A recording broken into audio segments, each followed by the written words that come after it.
Welcome to the tutorial Creating Basic Effects. So in this tutorial, I'm going to use the material that I used in Pack 6 Gathering Content. If you download that sample material, you might realize that it does not come with the background, and that's because we didn't have the rights to give you the background because it was created by someone else. But you do have this character, and you can always import in your own background, which was the point of that PAX exercise. In this tutorial, I'm going to also toggle back and forth between Animate and Animate Pro to show you how to add the same effect in the two different softwares. The effects that we're going to show you are called basic effects because they're all the effects that exist in Animate. Animate Pro comes with a lot of other effects that we're not going to specifically show you how to use, but hopefully through seeing the various basic effects, because there are quite a few, you'll get an idea of how to set up the other effects on your own. So the effect we're going to start with is the blending effect. And to add the blending effect in Animate, you go to the timeline and once again click on this plus button with the little black arrow and select Effect, Blending. So right now there's nothing hooked up to it, so we need to hook a layer to this effect in order to see what it does. So what I'm going to select is this white karate rabbit text that I created quite a few tutorials ago, and I actually animated it so it gets bigger in this kind of cheesy 80s style way. So we're gonna hook that onto the blending effect by selecting it, then dragging it and dropping it on top of the blending effect. And once again, we know that it now belongs to the blending effect because it's been indented, and if you collapse the blending layer, you can see that it disappears. So we know it's now been parented, as we say, to the blending effect, and it's acting as the child. So the way the blending effect works is much like the way layer blending effects work in Photoshop. So if you've worked a lot with Photoshop, this will all seem very familiar. So if you double click on the blending effect, you'll bring up its layer properties window.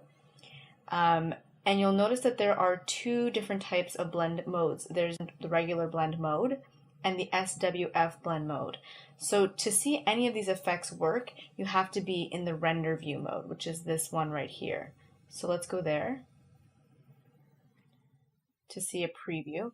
And just as in Photoshop, you know, if you have something that's white and you multiply it, it completely disappears.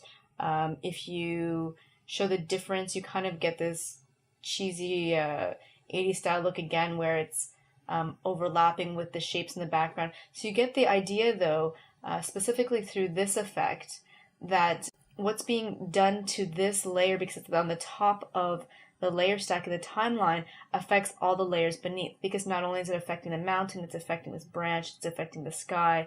So it's clearly touching upon all the various layers that exist in this Flash file that we imported, which is basically all these different elements: the pagoda, mountains, trees, sky.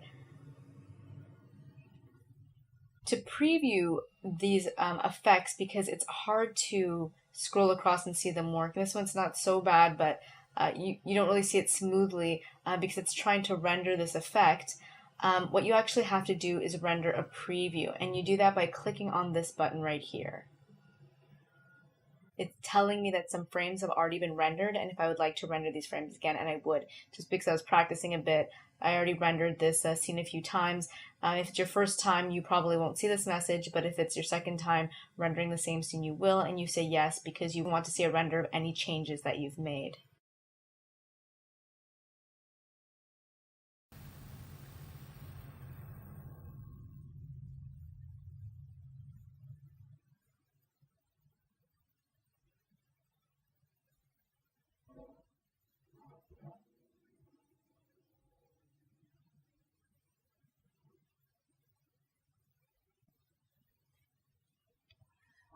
So now if we press on the play button, you can actually see a render of the effect as well as the rest of your scene.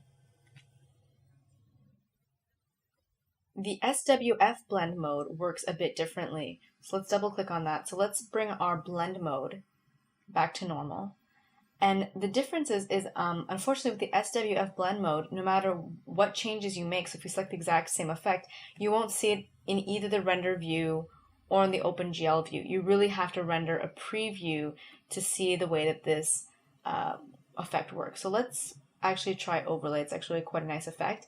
And I'm going to this time click on the second playback button, and you can see that it has like a red star filled in with white instead of this yellow star. So this yellow star is mimicking the yellow star you see next to a layer effect. So you know this render will render regular layer effects. This actually represents a flash render, so an SWF render. The red is there to remind you that it's for a flash render.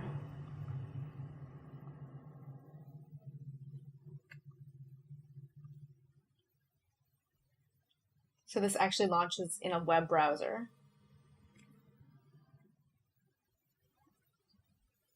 And if we play it again, you can actually see the results of this layer effect in the preview. So in my mind, the reason that you would use an SWF blend mode versus the regular blend mode is because you want to export for web. SWF effects, there are fewer of them, they're more light when they're rendered. So if you're going to put something on the web, it's great to have something like that because it's fast and it's not very heavy. However, if you're looking for something for a high quality render, most of the time you would use a regular blend mode. It takes longer to render, but once again, that's very, very normal. Okay, now let's take a look at Animate Pro. So in Animate Pro, we have the exact same scene. I created some white text that if you scroll across, gets bigger. But this time I think I'm going to use the orange text instead. It's not animated, but I'd like you to see what the blending modes look like when you use a layer that is not white. So the difference between adding an effect in Animate and Animate Pro is that in Animate Pro, of course, we add it through the network view. So let's look for our orange text in the network view, and I've selected the layer here in the timeline view, and we can see that it's become highlighted in the network view. So I'm going to zoom in on that.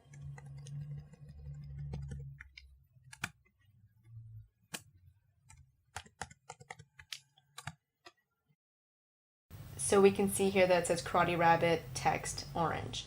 So we're going to use the exact same effect, the blending effect, and I'm going to drag it and drop it in the network view. It's under the filters tab, but you can also find it under the all tab in alphabetical order right here, for example, and maybe another tab, who knows. And I'm going to add it to the timeline view by holding down Alt as I drag it across the Karate Rabbit text orange cable. So then if we click on the yellow box, we'll bring up the layer properties, and they look identical to the layer properties that we just saw in Animate. I'm going to go to the render mode so we can see what the effect looks like as we change settings for the blend mode. This is the regular blend mode. So this time when I go to multiply, if you remember with the white, it disappeared completely because when you multiply white, it becomes transparent. But here you can see that it actually the orange becomes like a darker burnt orange on top of the other layers, the mountain, the sky, etc. You can try it a few others. The difference, the colors are way more vibrant. They don't take on those ultraviolet tones, but now we have reds and greens in here, etc. So obviously it depends on the colors of the layer that's attached to the effect, or the module that's attached to the effect, that will change what the blend mode looks like on top of the other drawing elements in the layer stack.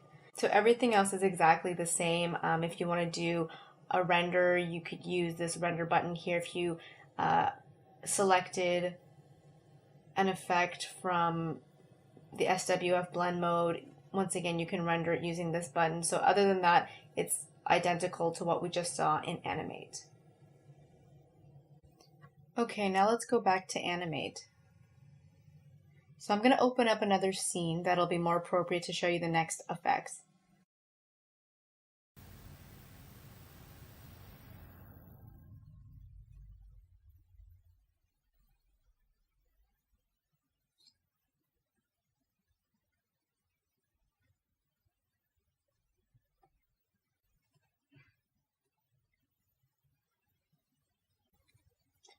And I'm going to select the Animate Pro Pack 14 again, the sample material that is.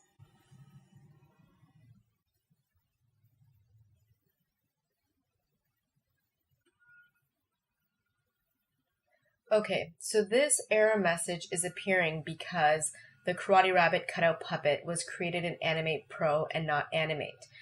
So just click on the OK button and don't worry too much about the effects that are not supported. So this scene is the sample material scene for pack number 14. And if we click on the play button, we can see it's a scene with the camera truck in where the punching bag spins back and forth. The door slides open and we see the Karate Rabbit doing some exercises out here on the balcony railing. So the effect that I'd like to show you in this scene is how to add a shadow. And the object that I'd like to add the shadow to is actually the punching bag. So when you add a shadow, you not only add the shadow effect, but you also usually add a quad map. And what a quad map does, or what you can do with a quad map, is take a copy of your principal drawing object and flip it so that it's like a mirror reflection, and then also squash, stretch, scale, and skew it so that it's sort of angled and flattened in a way that a shadow normally would be for any drawing object. So the first thing you need to do in Animate when creating a shadow effect is to turn the object that you'd like to add the effect to into a symbol. So in this case, it's going to be the punching bag, and not only the punching bag, but also its peg. And the reason for this is because when you create the shadow, inevitably you're going to want to animate the shadow to follow your drawing object. So the punching bag is already animated to swing back and forth, so it's very convenient to create a copy of these keyframe movements so that when you add an effect to its copy is already animated in exactly the same way. So to create a symbol, I'm just going to collapse the peg here. Select the desired layer, then go to the top menu and select Edit, Create Symbol, or you can use the keyboard shortcut F8. Then the software is going to ask you to name your symbol. So I'm just going to name it punching bag dash peg and say OK. Then if you go to the library and to the symbols folder, so not the Animate library, but the symbols folder, you'll see that your symbol is housed there. So what you can do is then take your symbol and you can either drag and drop it into the camera view or into the left side of the timeline. So if I disable my punching bag from view, you can see that the one on top here is a symbol. And you can tell that it's a symbol because its frames sort of look like a purple film strip. So then what I'm going to do is duplicate the layer by right-clicking and selecting Duplicate Selected Layer. And then from the Add Layer menu, so it's this plus button here with a little black arrow, I'm going to select Quad Map. So the quad map's automatically added to the bottom of the layer stack. So I'm going to take the second symbol, so the copy of the symbol that I created, and drag it down to the bottom of my timeline and drag it over the quad map and then drop it there. And you can see that the punching bag -p_2 symbol has now been hooked onto the quad map. So I'm just going to zoom out a bit here in the camera view, and you can do that by using Command- or Control- if you're using Windows. And then I'm going to reselect the quad map layer in the timeline view and then go to the top menu and select View, Show, Control. So now a bounding box appears, and I don't know if you can see it, but there's a number 1 in the left topmost corner, a number 2, a number 3, and a number 4. And what this corresponds to, if you double click on the quad map layer, are the numbers in its layer properties. So here we have 0.1, 0.2, 0.3, and 0.4. So unless you're very good with cardinal coordinates, north, south, east, west, as well as a 12-field animation grid system, it's often easier to use the transform tool in the camera view to manipulate your shadow rather than use these coordinates. But I can show you quickly how to use the coordinates. If you change 0.1, which is the one right here, to 12 south, it's actually going to flip and be put where the number 3 is. But we want it to go past. It doesn't have to be completely mirrored. That would take us to 36 fields, so 1.5 times 12 south, and south is what makes it negative. Let's just try 24 south. So if I change this to 24 south, we'll see that that point just got flipped in the camera view. And we do the same thing for the second point here. So this would also become 24 south. So same thing. So now we have a mirror image, well, a somewhat flattened mirror image of our punching bag. However, I feel that most people would find it more intuitive just to grab, the white bounding box points and skew and scale and move this using this transformation box. So I probably want it touching maybe the bottom of my punching bag. I might flatten it a bit. So something like that, for example. Maybe I'll straighten this out.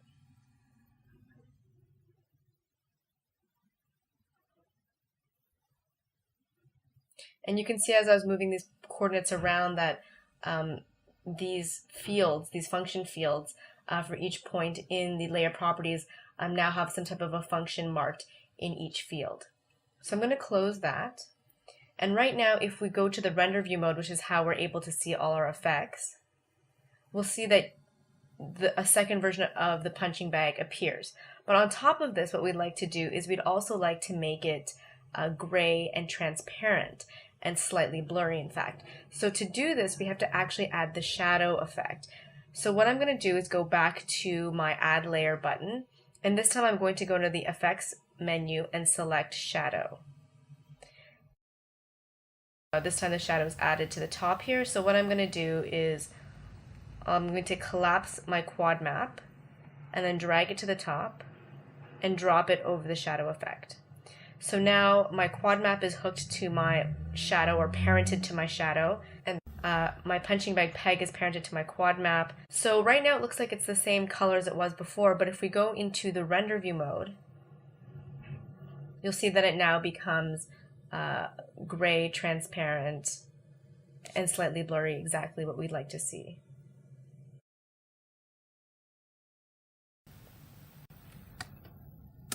Okay, and right now we see the shadow on top, obviously, because in the timeline view, this entire shadow effect is on top of the principal punching bag symbol. So what I'm going to do is grab the shadow and then just drag and drop it underneath, and now you can see that it's flipped behind. And you can see as we scroll around here that the shadow is in fact following the punching bag. So the shadow effect itself, if you double click on it, the parameters, the default parameters in the layer properties are set to pretty much what you would like them to be. There's a blur of radius 2 for the shadow. It's already gray, it already has transparency, but once again, you can double click on the effect layer and change its layer properties to tailor the shadow as you would like.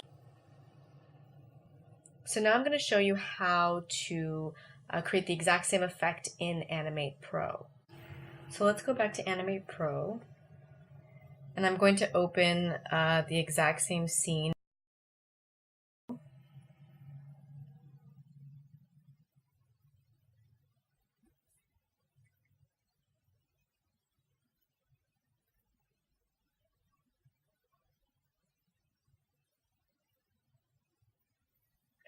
So if I click on the play button here, we can see that it's identical to the scene that I just showed you for Pack 14 for Animate.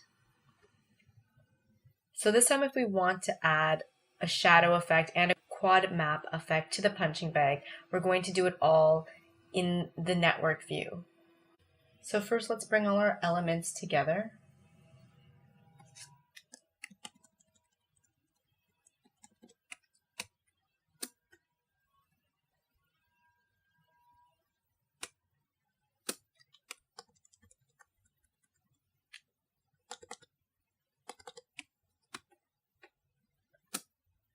Okay, so to add a few effects modules in the network view, we can go once again to our module library, and I'm going to go to the Alt tab because I know I'll be able to find everything there. So along with the shadow and quad map effect, there's actually one more module that we need, and that's the apply peg transformation module. So I'm going to drop that in there as well. And then I'm just going to click on this little arrow here to expand the network view, because that's all we really need to look at right now. The first thing I'm going to do is just move the punching bag and its peg a little bit further to make some room. And then I'm going to connect the apply peg transformation module between the punching bag and the composite. And I'm going to do that once again by holding down the Alt key. And it automatically goes to the blue port, so the correct port. The next thing I'm going to do is add the quad map, and I'm going to add it to this side. I don't think it matters which port. And the last thing I'm going to do is take the shadow and hold down the Alt key once again and put it in between the apply peg transformation, the composite. So the only thing I'm missing now is that this is what's creating my shadow effect, and I'll explain it to you all in just a second. But you may notice that because all of this is going on, we're only going to see a version of the punching bag as a transformed shadow. So we would like a version of the punching bag that's just rotating. So this peg is rotating the punching bag, and this is the full color original drawing. So if we just want these two things to appear in the drawing view, what we can do is grab a second cord from the punching bag and hook it to the composite in front of its shadow. So the shadow will be underneath. So this is just taking the position information, the drawing information, and putting it to the front of the composite so it's seen on top of all other layers in the camera view. Now if we take a look at what I've put together here, you can see that we definitely want our shadow to still rotate back and forth. We want it to follow the full original colored version. So we're going to take both the punching bag and its peg and hook it to the apply peg transformation. Then once it's hooked here, if there's any position information coming in, such as with the quad map, it'll be affected to this version of the punching bag and its peg. So then after it gets transformed by the quad map, it will then go through the shadow filter or the shadow effect, which is what makes it transparent and gray and somewhat blurry. And all of this, once again, is hooked into the composite behind the original punching bag. So if we didn't have the apply peg transform, for example, I'm just going to delete that. You might say, well, why didn't I just directly put the quad map here between the punching bag peg and the punching bag? Well, if I did that, then the full colored version as well as the shadowed version would be transformed. So the apply peg transformation is a way around adding two position information modules connected to a single drawing element. So I'm just going to undo that to bring back my apply peg transform. So then if I minimize our window again, and I'm just going to minimize the module library for the instant, and I select the quad map, you can see, and actually let me just zoom out a bit in the camera view, you can see the same bounding box that we saw in Animate with the numbers 1, 2, 3, and 4. And of course, if you click on the yellow square, you'll bring up the layer properties. And once again, you could enter in values into the layer properties panel, or you can use the transform tool and do it in the camera view. So just to re-explain the 12 field system one more time, here we'd have 12 fields, here we'd have 0, so this would be 12 fields north. Here we have 12 fields south, where the number 3 is. So if you think about it, if you want to make an exact mirror copy, you would go 12 fields south, another 12 fields south, which would take us to a reflection from the 0 point. And then once again, another 12 fields south. So that would be 1, 2, 3. So 3 times 12 fields south is 36 fields south. So that's what would give us a direct reflection. If we wanted a more squashed reflection, we could go to about 24, which would be almost like adding another increment about as long as from the 3 to the midpoint. So it's up to you. I'll do it one more time. I'll go all the way to 36 south to show you a direct reflection.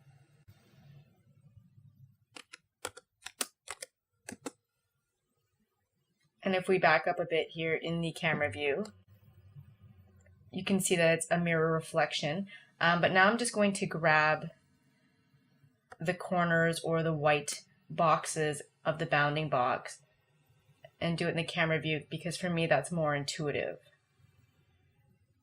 And once again, you can skew the shadow as well to something like that, for example.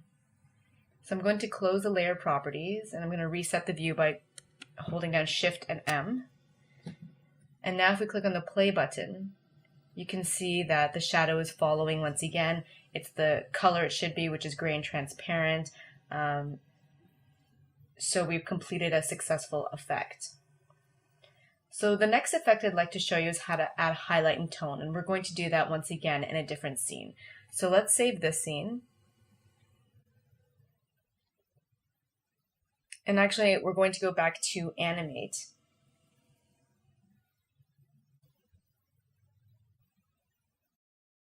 And then let's open up another Animate scene.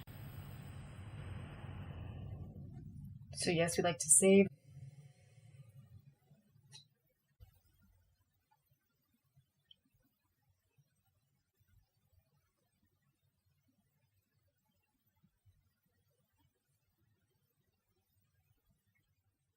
So I'm going to open up pack 20, but it looks like it's only for Animate Pro, so I'm going to resave it just for Animate.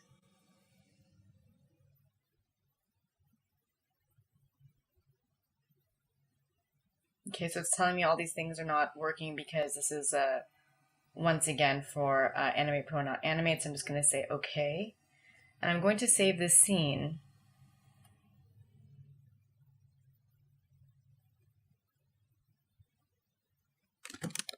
As Animate Pack 20 instead of Animate Pro. So I don't know if you recall, but in Pack 20 we learned how to perform a lip sync for our character, and I'll show you what the final result looked like. The act of taking the first bite is what separates the winners from the losers. So in this scene I'd like to show you how to add a tone and a highlight, and that has nothing to do with lip syncing.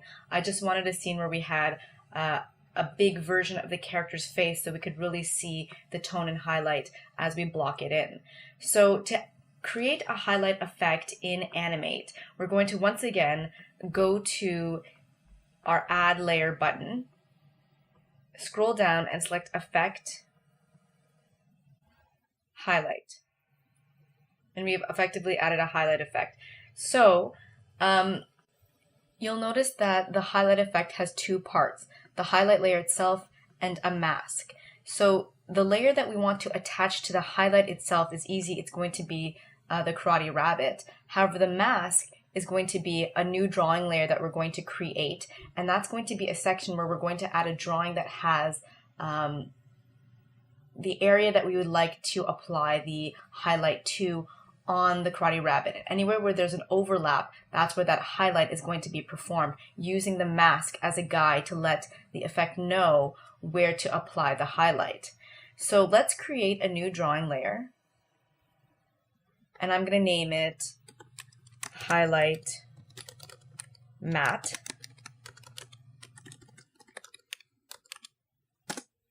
So that's easy enough.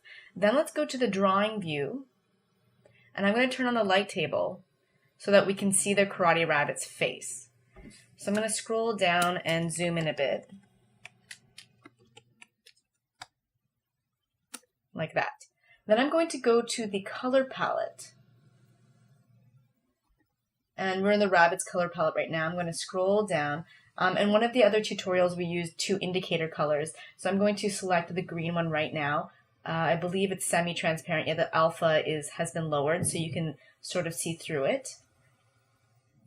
And then I'm going to take the brush, and let's just see.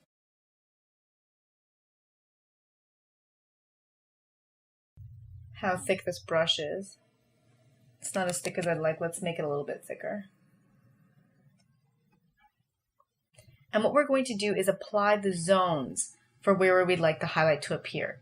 So let's say right here on the ear, right here on the ear, on this side of the Karate Rabbit's face, here on the neck. And you can obviously refine this matte so that it really does cover the areas properly. For example, the neck, right now the mask touches the G a little bit, so his robe. So if you could take an eraser and then really refine it so it really only touches the part of the Karate Rabbit where you would like to see a highlight. So like that. And by keeping it transparent, you can see where the overlap will occur. If the color were solid, for example, you can't really see where the overlap occurs. So for me, personally, I like to use a semi-transparent color. So then if we go back to the camera view, and we take the highlighted matte layer and we hook it to the mask, and once again we do this by dragging it and dropping it over the mask until we see it indented. And then what we're going to do is take the Karate Master group and we're going to drag and drop that over the highlight, like so. And then if we go to the render view, I don't know if you can see it, it's pretty subtle right now, but there's a highlight over the area where I added the matte. And let's double click on the highlight layer and maybe make its properties a bit more intense so that we can see it. So maybe if I choose the invert matte, for example, you can see a big difference. Now this is all highlighted and this small band has remained dark. So that's one thing you can use. You can use the matte color, which makes it very intense. You can multiply it, which also makes it more intense. For example, you can change the blur radius. You can do all sorts of things. You can change the alpha, which would also make it more intense if you made it less transparent. So once again, you can tailor the highlight's properties in the layer properties panel. So now if you wanted to add a tone to the exact same drawing element, so that's the karate rabbit, you could do it exactly in the same way. So let's go back to our Add Layer button and select Effect, Tone. So once again, we see that the tone also has its own mask. So let's create another mask layer by going to the Add Drawing Layer button. And let's rename this Tone Matte. And then let's go to the drawing view once more, enable our light table, zoom into the rabbit's face,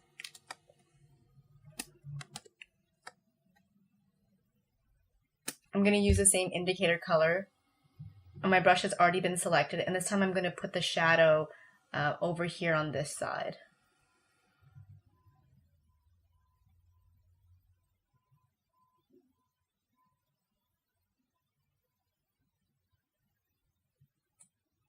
And like I said, I'm doing this very crudely, so you can do this in a more refined manner to make it look nicer. So something like that. Then let's hook the tone matte to the mask of the tone effect by dragging and dropping it. And then let's collapse the highlight group, which is the highlight mask, the highlight matte, and the karate rabbit, and drag the entire thing over the tone layer to hook this entire group onto the tone effect. And now if we go back to the camera view and click on the render view button, I don't know once again if you can see it because it's very subtle, but there's a dark band here, a dark band on the side of the karate rabbit's face and by its neck. And if we once again click on the tone layer, we can bring up its layer properties. And you can do all the same things. You can invert your matte. So now everything's dark except for this one band, and of course where the highlight is already being seen. If you use the matte color, because it's green, it doesn't really work well as a tone color. You really should probably use like a dark gray or a darker brown, something like that. You can multiply it, which makes it a little bit more intense, etc. But you get the picture of how this effect works. So the two things that we have left to do is, first of all, I don't know if you noticed, but both the matte layers only exist for one frame. So we need to extend the exposure of these two matte layers so that they last beyond the first frame, because then if we flip to the next frame, they're gone. So at frame 50, the head of the karate rabbit changes. So the matte will no longer really apply to the same areas, or it cannot be applied to the same areas because the highlight will inevitably need to change, as will the tone. So let's just extend these two exposures up until frame 49. So I'm going to right click on frame 49 of the tone matte row and select extend exposure, or you could use the keyboard shortcut F5. And I'm going to do the same thing for the highlight matte.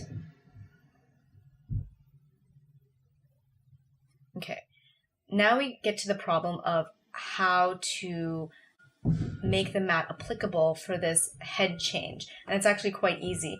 As soon as you start drawing here on the tone matte layer, you're creating another drawing, which is what you basically need. So let's go back to the drawing layer. We still have our indicator color selected, and this is for the tone, so it's going to be on this side. And I'm going to do the exact same thing. I'm going to add some tone in here in the inside of the ear. I'll add it to the side of this head.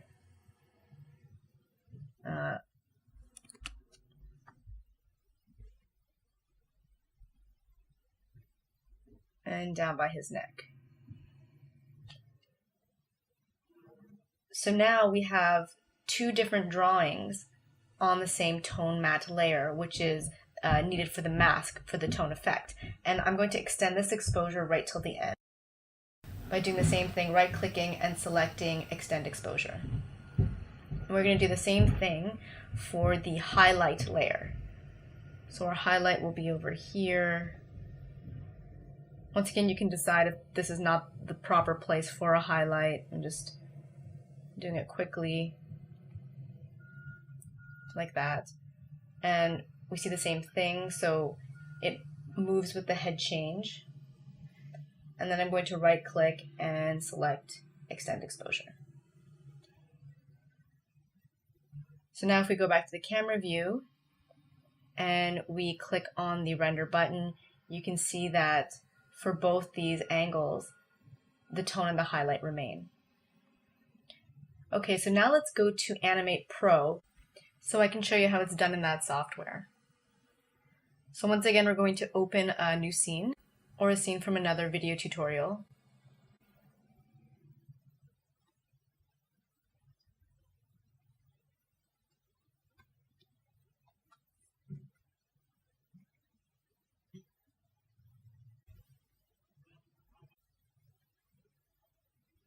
Okay, so as you can see, it's the exact same scene. If we click on the sound button and then press play, you can hear the lip sync once more. The act of taking the first bite is what separates the winners from the losers. So let's maximize our network view. And of course, we're going to do this one more time through the network view. So I'm going to unhide the module library. And for this effect, we will most definitely need the highlight as well as the tone.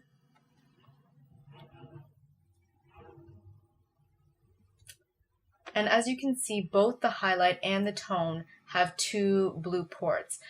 So this gives us an indication that it can take in two drawing layers. So one being the layer that it will act upon, so that would be the Karate Master layer, and another port for a matte, and that would be the leftmost port. So let's once again start with the highlight. I'm going to hold down the Alt key and pass between the Karate Master and the composite to hook the highlight to this cable. But it's not going to do anything yet because we don't have a matte. So let's add another drawing layer by going to the timeline and clicking on the Add Drawing Layer button. So now you can see that a new drawing layer has appeared. I'm going to keep it here so we can see, but I'm going to move it in front of the Karate Master. And we're going to go back to the camera view. In fact, we're going to the drawing view. We'll use a light table, so it's done exactly the same way. We're going to go back to frame 1, make sure we're on the correct drawing layer, use our indicator color, zoom in a bit, and start drawing our highlight.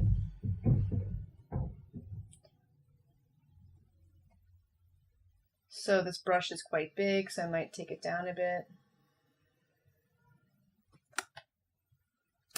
Add the neck highlight.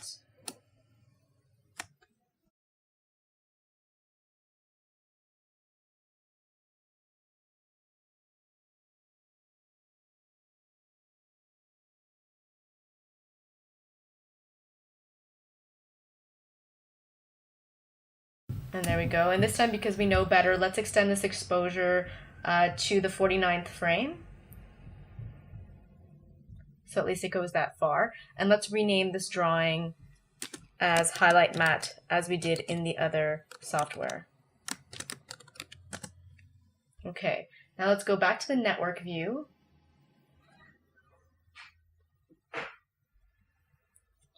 And this time let's unhook our highlight mat and let's bring it up here and hook it into its proper port on the left side of the highlight effect module. Then let's go back to the camera view and go into render mode. And you can see it there nice and soft. You can even see it in the OpenGL view, but it doesn't have all that nice soft anti-aliasing. And once again, you have the choice of either double clicking on the highlight matte layer, on the highlight, effect layer, or by clicking on this little yellow box here beside the highlight module to bring up the layer properties. And you can do all the same things you did in the other software. You can invert the matte, you can use the matte color, you can multiply, you can do all of those things. And since we're here, let's make the second matte for the head change. So we're doing this in a little bit of a different order, but it's exactly the same thing. So we have our indicator color, our brush is selected, we're doing the highlight, so it looks something like this.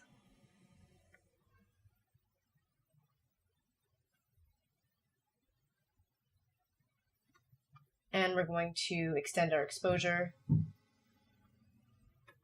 like that. We go back to the camera view, and now we see that where the Karate Rabbit changes its head, the highlight follows. And so let's do the same thing for the tone now. So we're going back to the network view. We have our tone. So what I'm going to do now is unhook the highlight, which effectively also unhooks the entire Karate Rabbit drawing element, and place that into the right side of the tone and then hook the tone into the composite. So basically what's happening now is the tone is going to act on this entire group, so the highlight and the Karate Master. So the only thing we're missing now is a matte. So let's go back to the timeline, add another drawing layer, rename it Tone Matte, go back to frame number 1, go to the drawing view. We still have our brush selected, so that's good. We're going to put in where we'd like to see some tone. We're going to extend that exposure. Once again, the reason that I'm extending the exposure using the right click of my mouse is because the keyboard shortcut F5 happens to be a keyboard shortcut for my recording software as well, so that's why I'm doing it the long way instead of using F5 all the time. So let's go one frame over, paint our second matte for the 3/4 profile view of the Karate Rabbit, extend that exposure. And now let's unhook the matte from our composite and then hook it into the left side of the tone. And now if we go to the camera view, you can see that there's a tone on the left side of the Karate Rabbit and a highlight on the right side. You can double click on the tone. Oh, sorry, once again, I keep selecting the matte on the tone effect, or you can click on this little yellow box to get the layer properties. You can do all the same things you did before, invert the matte, use the matte color, multiply, increase the blur radius. You can do all sorts of exciting things here in the layer properties panel. So you might be asking yourself, why did I choose this configuration in the network view? So let's go to the entire network view and let me try to untangle this just a little bit.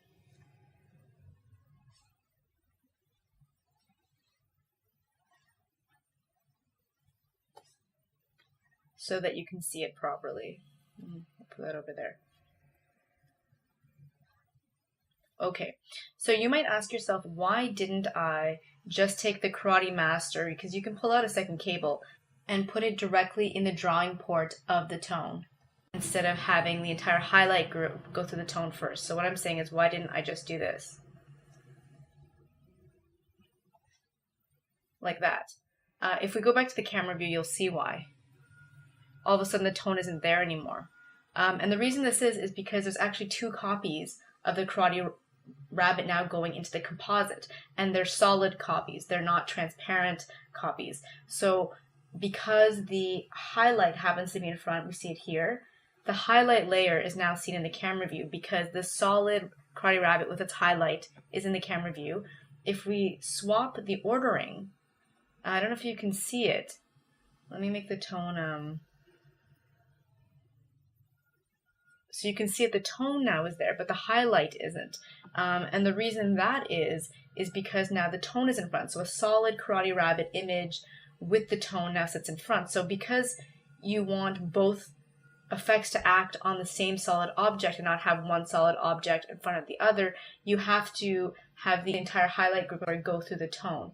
So we're going to unhook that, unhook the highlight, and put the highlight back into the tone group. And now you get both. Let's take that tone down again, maybe to something like that. And now you get both the tone and the highlight.